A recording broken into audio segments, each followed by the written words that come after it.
So this paper is talking about HEV and we haven't gone that far. Okay? It's just talking about the supply and the buyer's relationship, not yet to V and I. So we have a one supplier, one buyer system facing the so-called constant demand rate. But however, the demand rate can be influenced by the retail price. So the buyer appears to be leader in this relationship in that it specifies order quantity according to its own cost characteristics, okay, and determines purchase price for a certain amount of products provided by the supplier.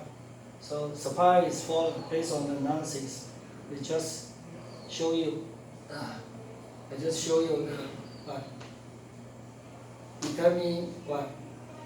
Finally, the amount of product is determined by the supplier. So the supplier has no choice but accept the price. I mean the wholesaler price. The quantity the supplier is willing to provide is determined by the supplier for the given purchase price or wholesale price. So Y defines the annual demand of the buyer. Okay, and the annual sales rate and purchase quantity. Holding cost per unit per year of the buyer. And KB is the setup cost per order of the buyer. So the buyer because of the constant demand rate, though the demand rate is influenced by the price, but the order quantity and the total cost is still based on the EOQ type. So we have holding costs and setup costs also for the supplier to maintain suppliers inventory relevant cost. So the supplier sees the buyer's order every best size divided by the demand years with the order size QB star. So M treated as the integer multiplier such that M times of the supplier's order size equal the supplier's lot size. So that's how much suppliers want to order.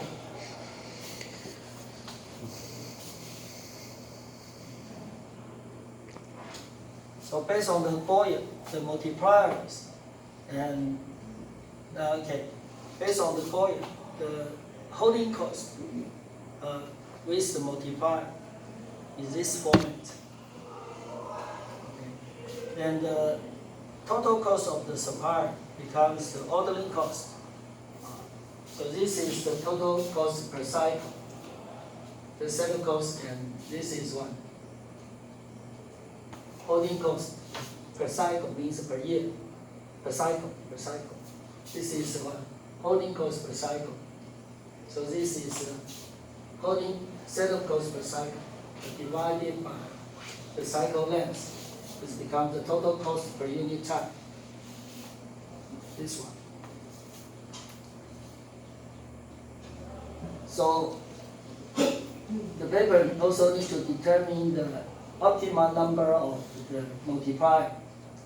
So you take the first and second partial derivative over the multiplier. Okay? Because the second order condition is larger than 0. So from the first order conditions, we will have the optimal number of the multiplier.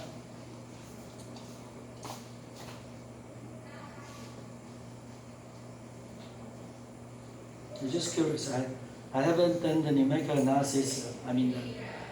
Based on the papers. I will see and show you how to get the number correct. Okay. How to get the number correct.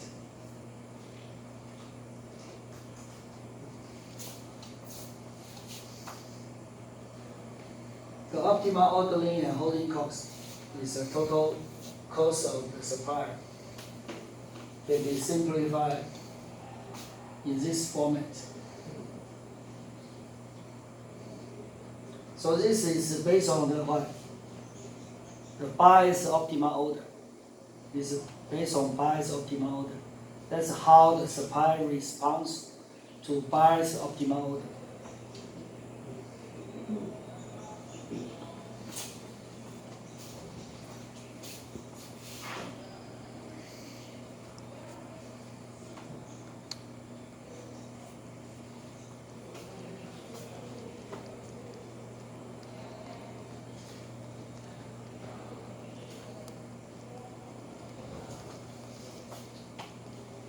Because the demand rate Y is influenced by the price.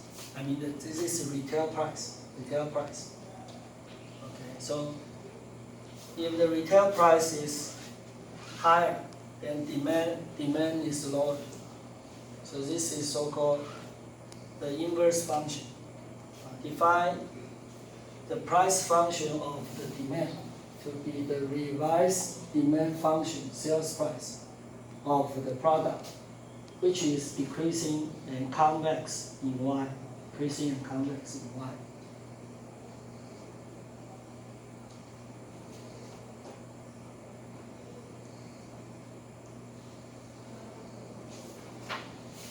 Another one is about the manufacturing cost, C of Y, occurs in the supplier. Is what? Increasing and convex. Increasing and convex. This one.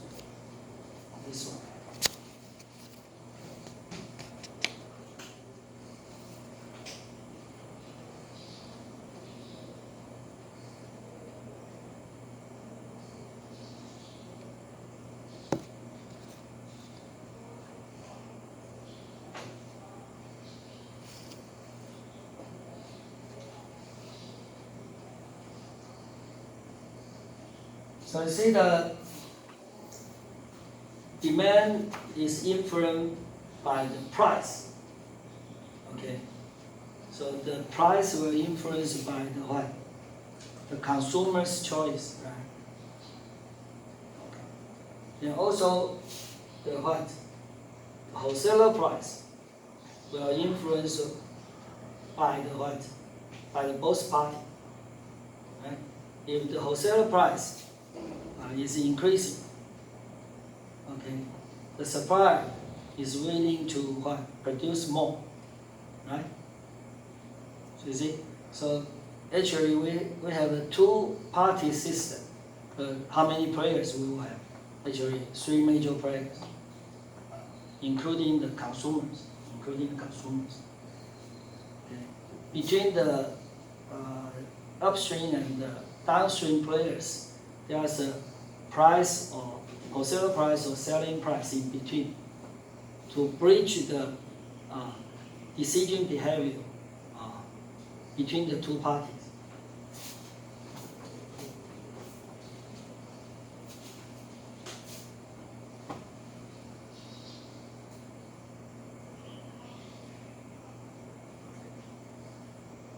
So we have actually two. Okay. We just finished that one. The second one is so-called VMI consignment. The VMI consignment we have also two slides. So the first one is condition on the buyers and make their decisions individually, buyers and suppliers.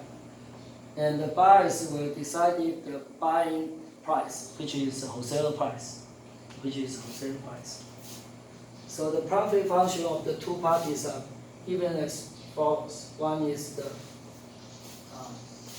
pi b and pi s. So the pi b is the retail price times the sales volume subtracted by the wholesaler price the buyers pay to the supplier. Okay, if we add this together, this disappears, right? So this is so-called the internal cost.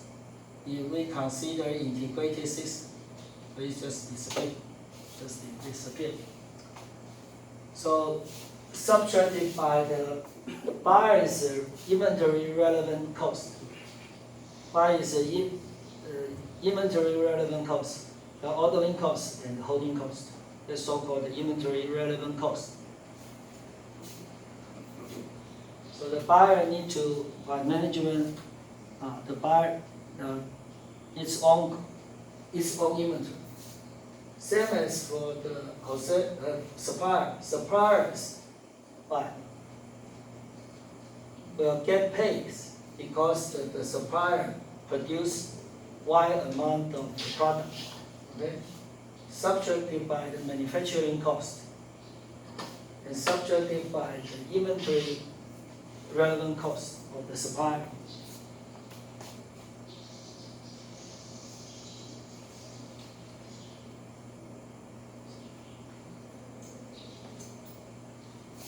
So the decision process is follow the so-called Stapleton gap.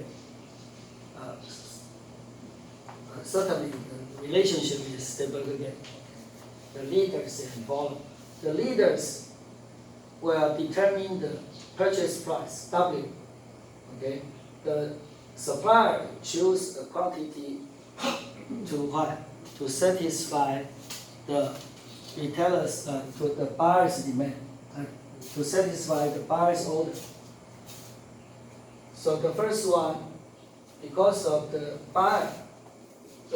supplier received the wholesaler price from the buyer. So the supplier want to maximize its own profit, right? After the supplier received wholesaler price. So we take the first derivative over the supplier's profit function.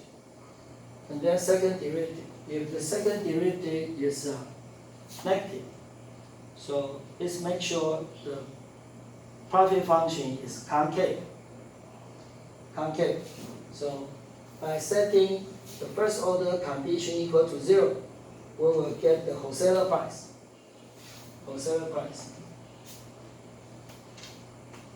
Normally, we will get the what? The Y, because the Y is too ugly to get. Okay, actually, it will make more sense. Is what? The buyer, okay, give the wholesaler price to the supplier, right? So what the supplier need to determine is what?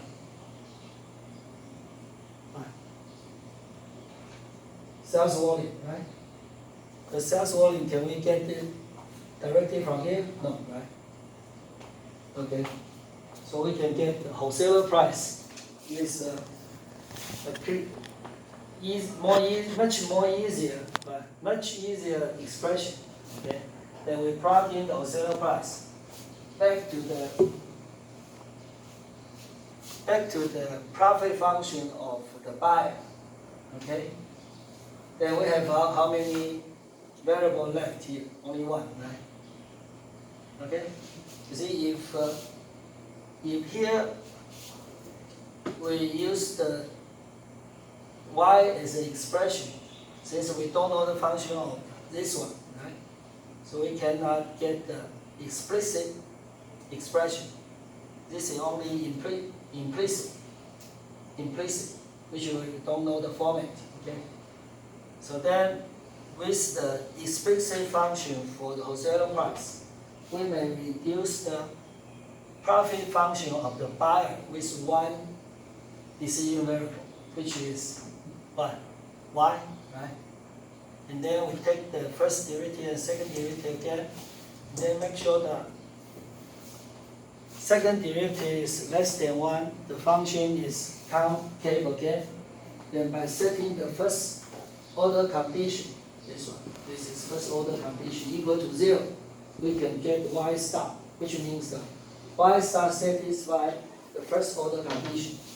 We just plug in the Y star to replace the Y in this expression is equal to 0. That's so-called the first order condition. But we still have problem to solve the Y star, right? It looks extremely ugly. Okay.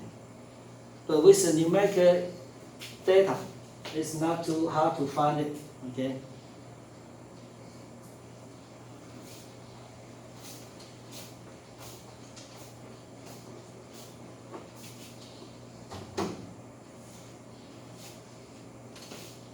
Okay. The second one is so-called VMI consignment.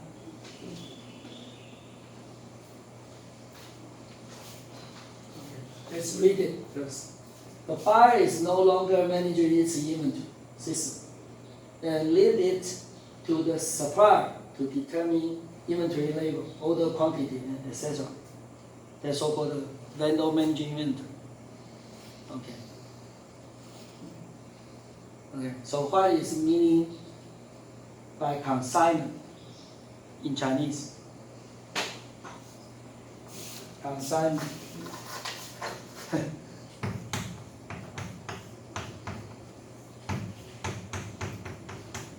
寄售 consignment. Consignment. Okay. I told you the product in 7-Eleven. Who owns the product? Supplier. Supplier, right? You see, that's so-called consignment.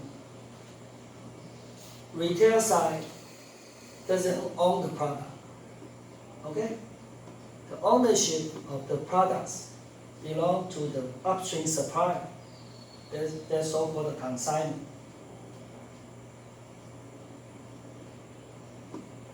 Okay, let me explain. How we define so-called third-party logistics?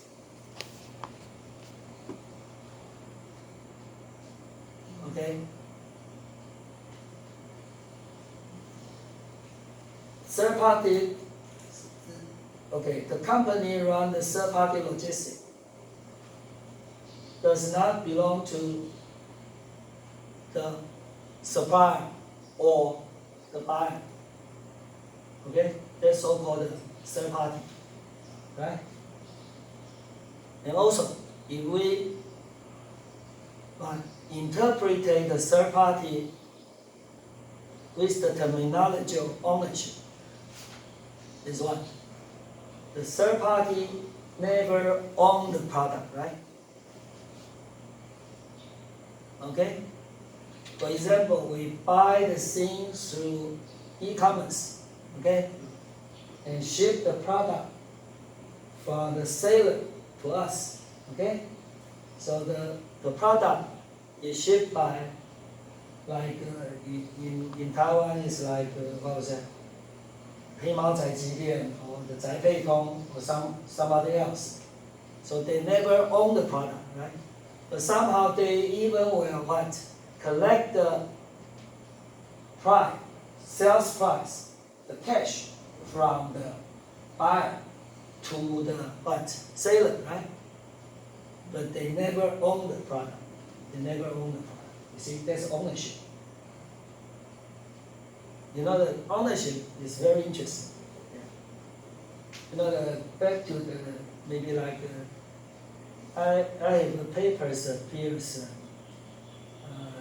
work with Professor Wang. It's a so-called ownership. You know, one of the referees love the terminology, even rewrite the abstract for us. And I accept it. We accept it. The ownership. You know, the ownership, the status of ownership, if we use this view to see the supply chain, that's another point of view, very interesting. The ownership going through the supply chain. What is the ownership of the product through the supply chain?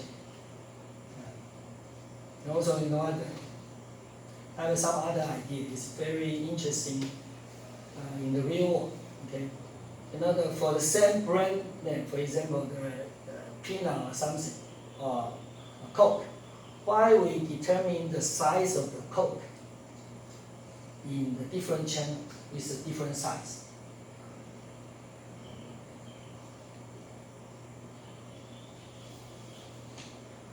Interesting. For the same product, but different package size. Okay?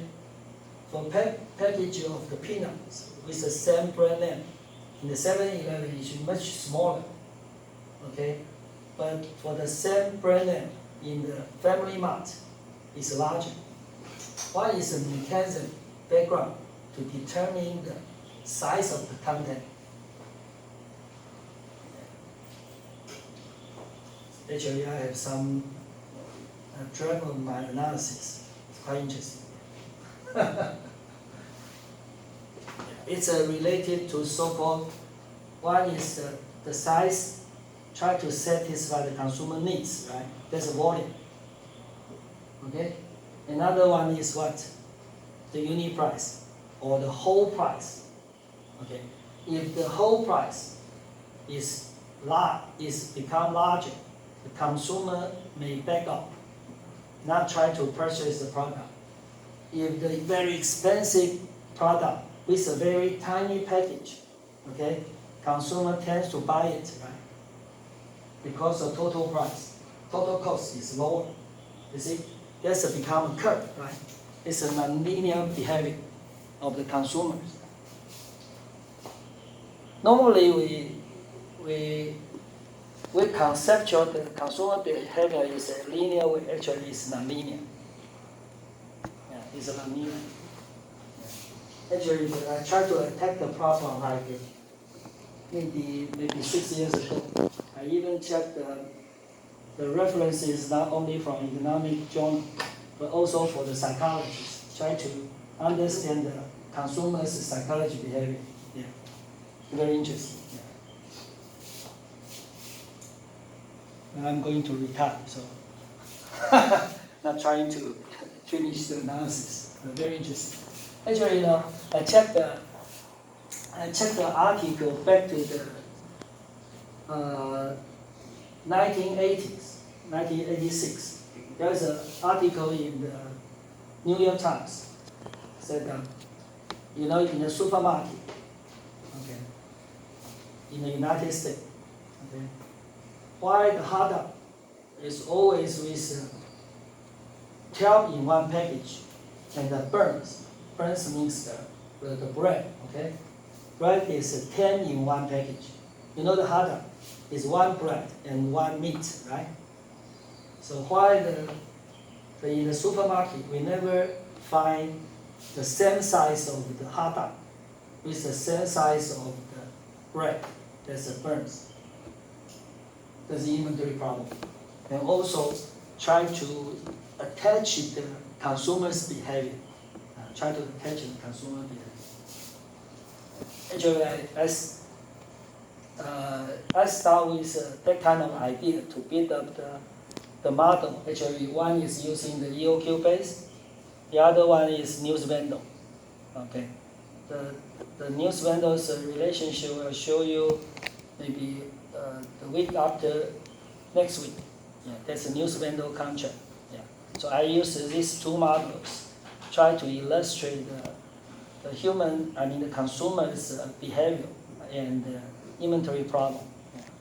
Very interesting. I have some draft. Yeah. And also use the first derivative and second derivative. Try to illustrate what is the optimal order size, or what is the optimal price to set up the package. To set up the package. Okay, let's read it. That's so-called consignment. So the profit function of the two parties because of consignment. Okay, so there is no inventory relevant cost for the buyer. So all the inventory relevant costs now belong to what? Supplier. Okay, why is this? Because the supplier needs to what? Take care of two ordering costs, right? Two holding costs. So for supplier, you see the setup cost as one. So that's a sum of the two setup costs. Also for the holding cost, is for the sum of the two. So based on the EOQ model, okay, so the optimal inventory relevant cost is based on the EOQ model. So Because of consignment, we have the new parameter instead of original Y, demand. Now the demand is demand Y condition on consignment.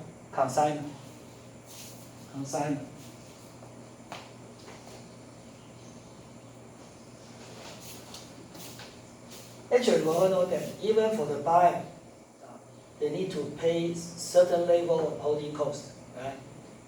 Light, rent, and so on, or management cost. And actually, the model simplify that kind of situation. Okay, consignment. So this is the surprise cost is what? Wholesaler income subtracted by the manufacturing cost, subtracted by the inventory relevant cost. So because of consignment, who is going to determine the inventory level and order quantity? Supply, right? So taking the first and the second derivative of the supplier's cost function, the profit function, okay? If the second order condition is less than 0, so by setting the first order condition, we will have the optimal wholesaler price condition of the consignment. So this is the optimal wholesaler price of the consignment. So what does that mean? Okay, I told you that in Taiwan, the 7-Eleven and Family Mart, after retail site sold the product, okay, the retail price, but the retail site get 35% of it. Okay, so this is what? That 65% belong to the what? Wholesaler. That's the 65% belong to the wholesaler. And 35% is what? Here. Okay. Here is 35%. Here is 35%. Okay? That's a mechanism. Try to approach that kind of the scenario. Okay, that's with this price. For example, if their operation with 65%, 75% is optimal, because who is deciding the percentage? Certainly is upstream supplier, right? There's no power for the retail side. Okay, so this is how they decided, right? It's optimal, for example. Okay, if that is optimal, so this is represented 75% of the total sales revenue, and this is represented 35% of the total revenue. Okay.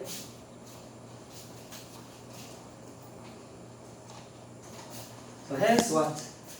The wholesalers, but the buyer of the profit function under the consignment, we just plug in this one into it. We will have this one.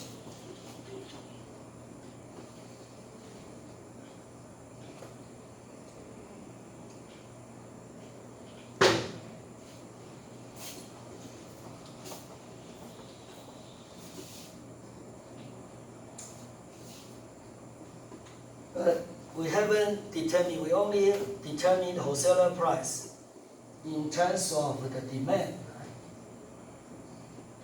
We haven't determined the wholesaler price yet. Then we need to find out the optimum number of YC, right? Okay? So then we take the first and second derivative over the YC. Then we can what? Get the optimal YC based on the first order condition, this one. Okay? Right. First order condition equals, by setting the first order condition equal to 0, we will have the YC from this relationship. Okay? We have a YC, then plug in the YC back to the what? Here. So we will have the consignment wholesaler price, the optimal consignment wholesaler price. Right? After we get YC. So next week, assignment, I will give you the mathematical template for this one. And also with numeric example in the paper. Okay, show you how to get this number. Okay, there's some interesting argument in the paper. One is what? After VMI, the demand increase.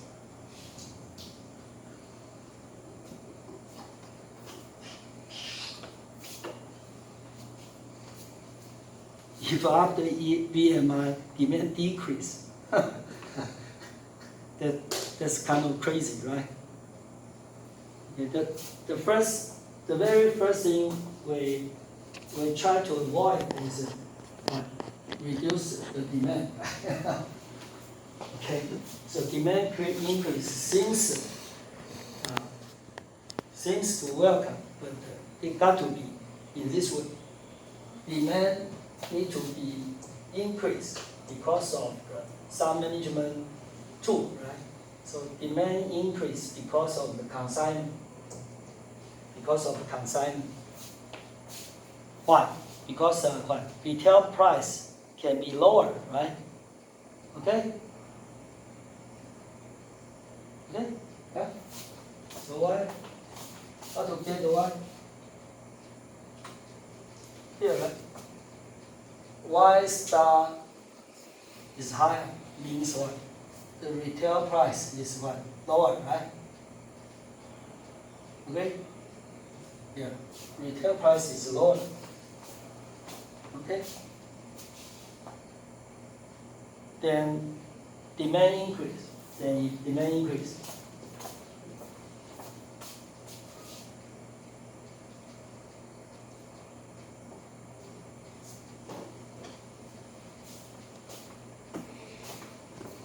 You know what the reason I try to study this and also is the so-called package size.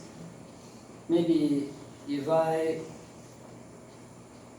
will have another 10 years of professional career, I would like to connect the inventory theories to some marketing instrument. Yeah, that would kind of very fun. Very interesting.